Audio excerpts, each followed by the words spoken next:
Бүгін сіздермен өте дәмді кандюбе тағамның рецептін ұсынатын боламын. Ол үшін бірінші тестамызды дайындап аламыз. Суымызға тұзымызды, жұмыртқамызды салып, араластырып, ұнға иілеп, қатты тесто дайындаймыз. Дайын болған қамырымыздың бетін жауып, 20 минутқа демалдырып қоямыз.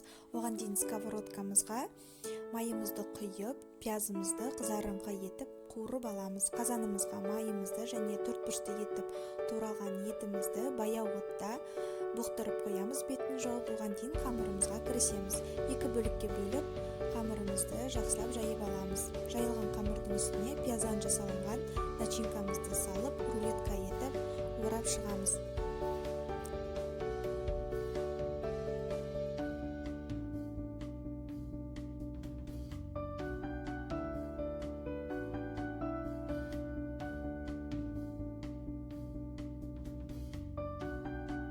Рулетімізді видеода көріп тұрғандарыңыздай осындай бөліктерге бөліп аламыз.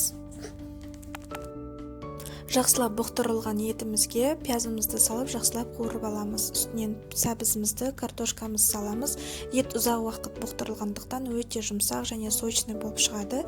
Тұзымызды және басқа да дәмдеуіштерімізді, приправамызды салып, қайнаған суымызды құйып, бетін жауып қайнағанша күтеміз. Су қайнағаннан кейін жаңаға кесілген тестодан дайындалған кандюбелерімізді осылайша видеода көріп тұрғандарыңыздай қойып шығамыз. Суы аз болса, кішкене су құйсаңыздар болады. Бетін жауып 35 минут баяу отта бұқтырамыз. Осымен тағам дайын. Өте дәмді болады. Дайындап көріңіздер.